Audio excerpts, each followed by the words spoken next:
In the summer of 1885, in a farming village called Bloomingdale, in Van Buren County, Michigan, a young man named Harvey R. Keith was 23 years old and the only son of his parents.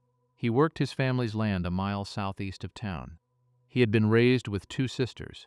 Nettie had died of consumption at 22 in the spring of 1879. Katie had died the same way at 20 in the spring of 1882. Both were buried in Evergreen Cemetery on the slope above the village, where the Keith plot already held two stones with the same family name. By the summer of 1885, Harvey was the only one of the three children Mary Ann Keith had raised to adulthood who was still alive. On the evening of Tuesday, July 28th, Harvey put on a clean white shirt, fastened the collar carefully, and prepared to walk the mile into Bloomingdale for evening services at the Disciple Church. Before he left the kitchen, his mother handed him a $50 bill and about $10 in change. In 1885, $50 was not a small sum. A farmhand in Van Buren County earned about $20 a month and considered himself fortunate. Mary Ann gave the bill to her son with a particular purpose in mind that the family records do not preserve. Harvey took the money. He stepped out into the warm July evening. He did not come home that night. 4 days later, his body was pulled from a lake a mile and a half from his front door. This is the story of Harvey Keith, of the village he lived in, the family that lost him, and the strange path the truth took before it reached his mother. The Disciple Church in Bloomingdale stood on the north side of the village square, a small white frame building with kerosene lamps along the walls and a stove in the back corner that had not been lit in months. On the evening of July 28, the meeting drew about 60 people from the surrounding farms. A summer storm was already building over the fields when the service began. Among the women present was Lillian Barker. She was the wife of Marshall Barker, a man known in the village for taking work away from home and returning at unpredictable times. Lillian was pale and thin and not yet 30. Earlier that afternoon, in the parlor of her sister-in-law's house, a 15-year-old boy had watched her exchange 2 plain gold rings with Harvey Keith. The boy's name was George Burgett. He was the nephew of Mrs. William Barker, visiting from Burlamont, 4 miles north. He would remember the rings for the rest of his life. Harvey arrived at the church alone and took a seat near the back. Lillian sat closer to the front. A few minutes before the meeting ended, the two of them rose, separately and without speaking, and stepped out into the dark. Several witnesses saw them walk in the direction of Lillian's house. The first heavy rain of the storm broke over Bloomingdale a moment later. That was the last time anyone in the village saw Harvey Keith alive. Earlier the same evening, before the rain, George Burgett had left his aunt's house to walk the 4 miles back to Burlamont. The road north out of Bloomingdale ran past a stand of oaks and a wooden bridge over Brush Creek. Around 7:30, with the sky already darkening, George passed a man walking the opposite direction, south toward the village. The man was Marshall Barker. By Marshall's own account, given later, he was at that hour sitting on the railroad tracks west of Bloomingdale, 4 hours into a 4-hour wait for darkness in a thunderstorm. By George Burgett's account, he was walking south on a country road with the lights still in the sky. George called out to him. He said Marshall's family was not expecting him home. Marshall said nothing back. He kept walking south. George kept walking north. He reached his parents' house in Burlamont just before the rain came down hard. He told his mother he had passed Marshall Barker on the road, going the wrong way, on a night when Marshall was supposed to be in another county. The boy did not yet know that he was the only person who would ever place Marshall on that road, at that hour between the church and the house where Harvey Keith was waiting. The storm passed Bloomingdale around 11, and by midnight the night had cooled. The air was wet with the smell of soaked earth and corn leaves. The moon, when it appeared between clouds, lit the fields a pale silver. 2 families on hills above the village were still awake. The Joys lived on a rise above the old mill farm to the north. The screams they heard, when they heard them, seemed to come from the south. The Parsons lived south of the dam, across a narrow valley. The screams reached them too, and to the Parsons, the sounds seemed to come from the north. Both reports, when they were eventually given to the sheriff, pointed to the same patch of road. A half-mile stretch between the house of Marshall and Lillian Barker, and the smaller house, half a mile further south, where Marshall's brother William lived with his wife and 3 children. No one in either family went out to check. It was a wet July night in a farming county, and the village dogs had been barking since the storm began. A scream in summer could be a fox, or an owl, or a child with a nightmare. The Joys went back to sleep around 12:30. The Parsons did the same. Harvey Keith was 23 years old, in a stranger's bedroom, half a mile from each of those hills. On the morning of Saturday, August 1, 4 days after the storm, a young man named Frank Lackey walked toward Max Lake with his sister and another young woman. They had come to rent a boat for the morning. About 20 yards from shore, Frank saw something white in the water. At first, he thought it was a dead sheep, drowned and bloated. He told the women to wait at the landing and walked closer along the bank. The shape was a body, face down, the back and hips above the surface, the white of a shirt pulled loose around the shoulders. He ran to the nearest farm, half a mile through tall grass, and brought back a man named Robinson with a flat-bottomed boat. Robinson tore a strip of birch bark from a tree at the water's edge, and the 2 of them used it to wrap the head before towing the body to the landing. By afternoon, Justice Lockhart had assembled a coroner's jury under an oak at the lake's south side. The undertaker, Mr. Remington, came down from Bloomingdale with a long board and a horse-drawn wagon. The body was lifted from the bottom of the boat in the careful, two-handed manner of a man who had done this work in Van Buren County for many years. 4 days in summer water had taken the face, but the lower body, kept from the sun, had not changed. The doctors who would examine it the next day still had what they needed. The body was identified as Harvey R. Keith of Bloomingdale, 23 years old. His father, James Keith, was sent for. A funeral was scheduled for the following day in Evergreen Cemetery, beside the graves of Harvey's 2 sisters. The funeral did not take place. The doctors had asked for time. On Tuesday, August 3, the body was brought back from Evergreen Cemetery and laid on a long pine table in a room at the edge of Bloomingdale. The shutters were closed against the late summer light. 3 doctors performed the examination. Dr. Josiah Andrews of Paw Paw, who had 30 years of practice in Van Buren County, led the work. They opened the chest and removed the lungs. In a drowning, the lungs are distended and heavy with water. Harvey Keith's lungs were partially collapsed and dry. Dr. Andrews cut a section free and placed it in a basin of clean water from the well. The tissue floated like cork. They opened the heart. In a drowning, the chambers of the heart are full. Both chambers of Harvey Keith's heart were empty. There was no blood at all. Whatever had killed Harvey Keith, water had not done it. The doctors examined the neck. Below the chin, just above the Adam's apple, ran a light crease about 3/4 of an inch wide, lighter than the skin around it. The mark sat too high to have been left by a shirt collar. Something, a cord or a pair of hands, had been drawn tight around the throat while Harvey was still alive. The doctors also noted that the body had been disfigured after death. The wounds were not part of the killing. They had been inflicted afterward, and they had been arranged in a manner clearly meant to mislead anyone who found the body about what had really happened. The doctors agreed on a cause of death and signed the certificate the same afternoon: strangulation. Before the body entered the water, Harvey Keith was buried that evening in Evergreen Cemetery on the slope above the village between his 2 sisters. The grave was the 3rd the Keith family had dug in 6 years. Nettie, 1879-22. Katie, 1882-20. Harvey, 1885-23. His mother was not at the graveside. She had been put to bed that morning by her sister-in-law and was not strong enough to walk to the cemetery. James Keith stood at the edge of the open ground and held his hat in both hands. The morning after Harvey did not come home. His mother was waiting in the kitchen of the Keith farmhouse with the door open. She had not slept. A little after 8 o'clock, Marshall Barker walked up the road to the farm. He came alone. He asked to speak with James Keith. He did not look at Mary Ann. What he wanted, he said, was the $50. Harvey owed it to him. He would not say what for. James Keith was a man slow to anger. He told Marshall to find Harvey first, and then they could talk about debts. Daschle answered with a single sentence that James Keith would later repeat from the witness stand. He had remembered it word for word because of the way Marshall had said it, and because of the small dry pause that came after. You won't see him again very quick." James did not yet know his son was dead. He thought the remark was strange and asked Marshall to leave the property. Marshall came back twice more that week.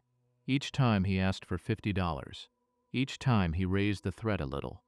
By the second visit, he was telling James that if the money did not come, Harvey would go over the road. It was a frontier expression, used by men who had been to prison, and by men who wanted to sound as if they had. Mary Ann heard him from the next room. The $50 bill she had given her son the night he died was never recovered. Not in his clothes when the body was found. Not in the lake. Not in the pockets of Marshall or William or Lillian when they were taken into custody 2 weeks later. By the second week of August, neighbors in Bloomingdale had begun to use a particular phrase to describe what they thought had happened. The phrase was badger game. It was a city scheme, common in Detroit and Chicago in the 1880s, where a wife brings a man home in her husband's apparent absence. The husband returns in apparent rage, and the visitor pays cash to keep the matter from his family or his employer. By 1885, the phrase had reached the country towns. Witnesses would later say Lillian had brought other men to the Barker house before Harvey, that Marshall's absences from home had been suspiciously brief, and that the pattern in the marriage had been going on for months. With Harvey Keith, whatever the plan had been, it had not run as planned. On the night of July 29, the night after Harvey disappeared, and 4 days before his body was found, James Keith was woken at midnight by a whistle outside his house. It was a single, deliberate whistle, the kind a man uses to call a dog or signal another man across a yard. It came from the direction of the barn. James got out of bed quietly so as not to wake his wife, who had only just fallen asleep. He pulled his trousers on over his nightshirt and carried a lantern out to the barnyard. The horses were standing calmly. The cattle in the lower pasture had not moved. The barn door was as he had left it. There was no one in the yard. The next morning, in the soft earth of the cornfield that ran along the east side of the barn, James found a line of boot tracks. The boots were small, size 6 or perhaps 7. The tracks led away from the house and ended at the road. Someone had walked up to the Keith property at midnight, the night after Harvey Keith was killed, and had stood near the barn long enough to whistle once. No one in Bloomingdale ever said who. What had happened in the Barker house on the night of July 28th was reconstructed slowly, from the medical evidence, from witness testimony, and eventually, from the brothers' own words. Dashel Barker had not gone to look for work that day. He had walked back into Bloomingdale before dark and waited. The bedroom of his house faced south, toward the road. There was an iron bedstead, a washstand, and a window that opened onto the backyard.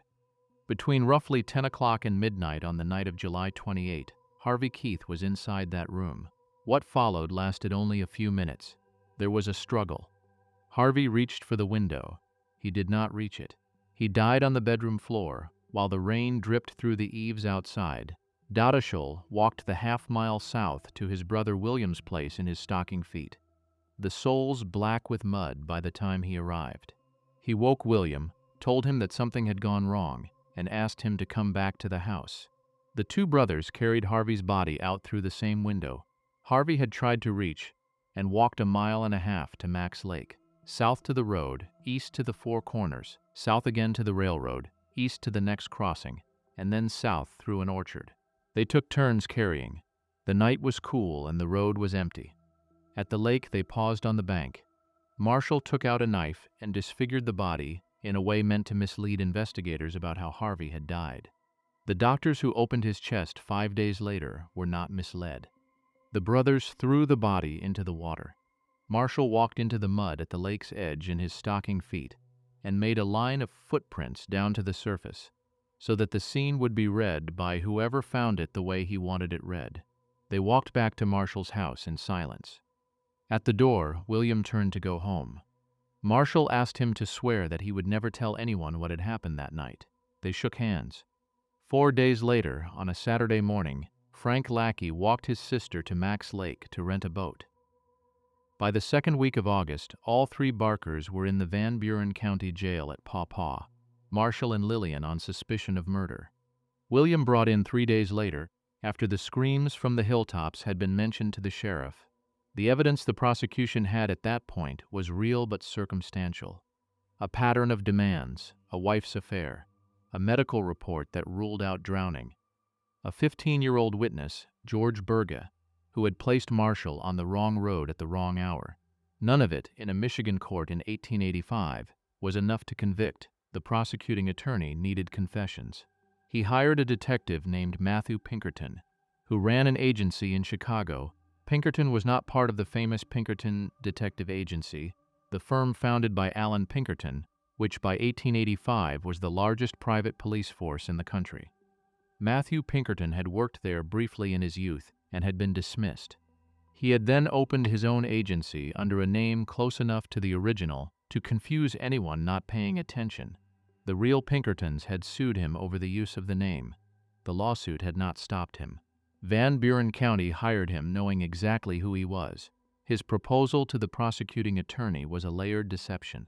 An operative would be arrested in the area on a fake charge and placed in the jail alongside Marshall Barker. The operative would pose as a career criminal, build trust over a period of days, and at the right moment introduce Marshall to his lawyer, supposedly the best criminal defense attorney in Chicago.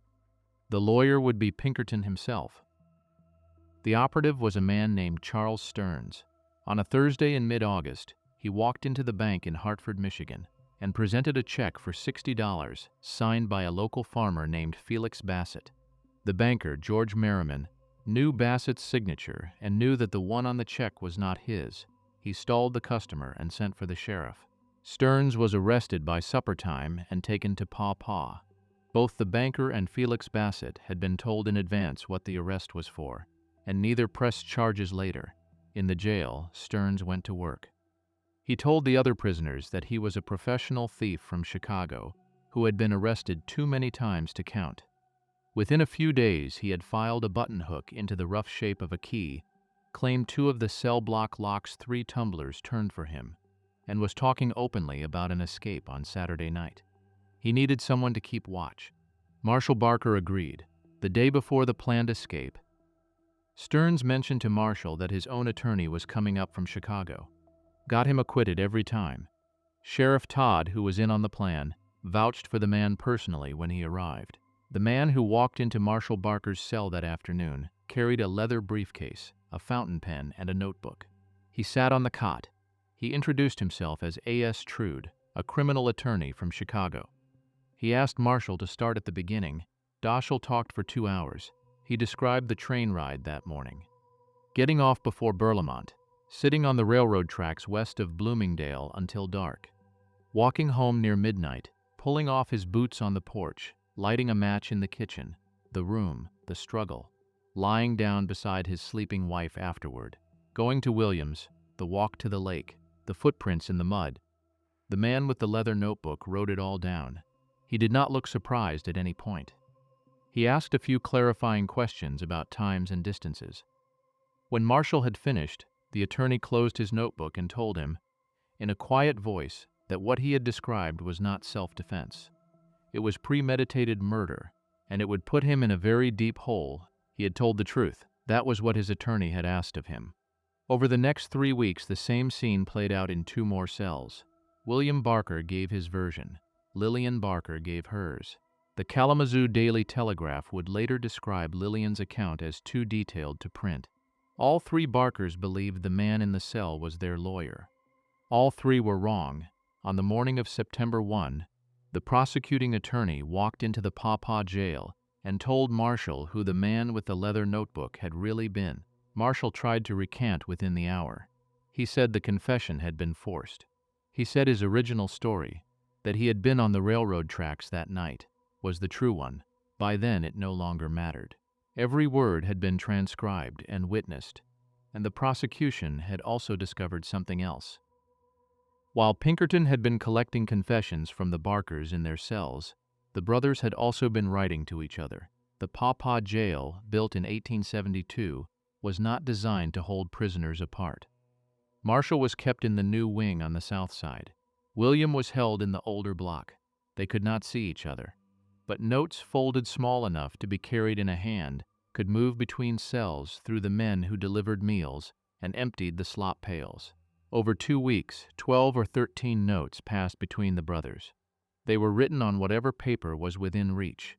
The margins of the Paw True Northerner, a torn page from a diary, the back of a printed handbill. One of those notes was eventually introduced at trial. The handwriting was Marshall's. The spelling was his own. "Bill, you will get clear. I will say I done it in self-defense, but God knows we are innocent as lambs, but we have got to lie as well as the women. If we stuck to our innocence as we are, we would go for life. Just say you done it for a brother. And now chew this up so no one will see it." William did not chew it up. The man who carried the notes from one cell to the other did not destroy them either. His name was Alexander Dupuy. He was being held on a charge of bigamy. He had been collecting the notes as they passed and keeping them in a small bundle at the foot of his bunk. When the sheriff asked if he had anything that might help the prosecution, Dupuy handed over the entire collection. He had also been listening. Both brothers had spoken to him in casual conversation before Pinkerton ever entered the jail. William had described Marshall coming to his door at 9 that night, the plan to make Harvey Keith pay $50, the struggle in the bedroom. Marshall had described the boot tracks and the lit match and the long walk to the lake. Dupuy would say all of it on the witness stand in October. By the time the trial began, the prosecution no longer needed Pinkerton's confessions to win the case. It had 2 independent prisoner accounts, a dozen notes in Marshall's handwriting, the autopsy, George Burgett on the road, and the missing $50 bill. It also had the white shirt. The shirt Harvey had put on for church on the evening of July 28. The shirt that was unfastened at the collar when the body came out of the water. And Harvey, according to his mother, his father, and 3 of his neighbors, had never in his life left the house with his collar undone. The trial of Marshall and William Barker began in Paw Paw on October 15, 1885, and finding a jury took longer than trying the case. Nearly every man called had read the confessions in the September papers, and anyone in Van Buren County who read a newspaper already had an opinion. The defense moved for a change of venue. Judge Mills denied it. The county eventually paid out more than $1,000 in fees to rejected jurors. The prosecution called the doctors. Dr. Andrews described the dry lungs, the empty heart, and the crease across the throat. He spoke quietly and answered every question without elaboration. The prosecution called the witnesses from the church. George Burgett from the road, the Joys and the Parsons from the hills. The prosecution called Alexander Dupuy. The defense produced a paper they claimed he had signed, recanting his testimony. Dupuy looked at it, said he had never seen it before, and accused the defense of having forged it. The matter was dropped. Judge Mills ruled that the confessions Pinkerton had collected before September 1, the day the Barkers learned who he really was, would be excluded. They had been given under a false belief in attorney-client privilege, and that was not a true privilege. Only the portions given after September 1 could be admitted. It made no difference to the outcome. On the afternoon of October 22nd, James Keith took the stand.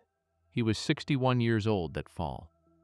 He had farmed the same land southeast of Bloomingdale for 34 years and had buried 2 daughters in the cemetery on the hill. He had held himself together for the inquest, for the funeral, and for the early weeks of the investigation, but he had broken down twice in late August and had been physically restrained by neighbors both times. He identified Harvey's body by a scar on the left arm, a wound Harvey had received as a boy, defending himself from a bully in Osceola County. He described Marshall Barker's 3 visits to the farm in the days after Harvey disappeared, the demands for $50, the line, "You won't see him again very quick," that he had remembered word for word. He did not raise his voice. The court reporter would later note that his hands had shaken throughout the testimony. His voice had not. His wife, Mary Ann, had testified 2 days earlier. She had come to the courthouse in mourning dress and had been visibly ill on the stand. The court had kept her testimony brief at her doctor's request. She confirmed that she had given her son a $50 bill on the evening of July 28. She confirmed that he had left the house wearing a clean white shirt fastened at the collar. She was asked whether her son had ever left the house with his collar undone. She said he had not. Once she was helped down from the stand by her sister-in-law and was driven home before the afternoon session resumed. She did not return to the courthouse for the verdict. On the defense side, William Barker's 8-year-old son Ogden was called. He told the court that Harvey Keith had come to the Barker house without his coat the afternoon before he disappeared, and that he and his cousin had walked over to the Keith farm to fetch it later. The story did not shift the case in either direction. After his testimony, Ogden walked across the courtroom to where his father was sitting. He stood beside the chair. Then he started to cry. The boy's grandfather, sitting 2 rows behind, lowered his head. The grandfather had been at the jail in late August, on the day Marshall first confessed. He had wept then and said, "Oh, my son, I wish I was under the sod." "Oh, Marshall, Marshall." Marshall had called after him, "Father, help me just this once. Oh, please do. Please come back."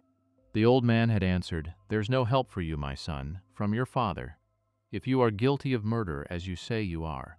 In the courtroom that October afternoon, he said nothing. The jury deliberated overnight. At 6 o'clock the next morning, they returned, guilty of second-degree murder, both brothers. Marshall Barker was sentenced to life at hard labor. William was sentenced to 25 years. By 1 o'clock that afternoon, they were on the eastbound train to Jackson Prison. Lillian Barker's trial was deferred to the next term of court. It does not appear to have taken place. There is no transcript, no sentencing record, no census entry under that name in later years. The newspapers that had covered the case closely in 1885 stopped mentioning her by the spring of 1886. The whistle that woke James Keith at midnight on July 29 was never identified. The boot tracks in the cornfield, size 6 or 7, were never explained. The $50 bill Mary Ann Keith had handed her son before he walked to church was never recovered. Neither was the $10 in change. Matthew Pinkerton returned to Chicago and continued to run his agency under a name very close to the one the original Pinkertons had sued him over.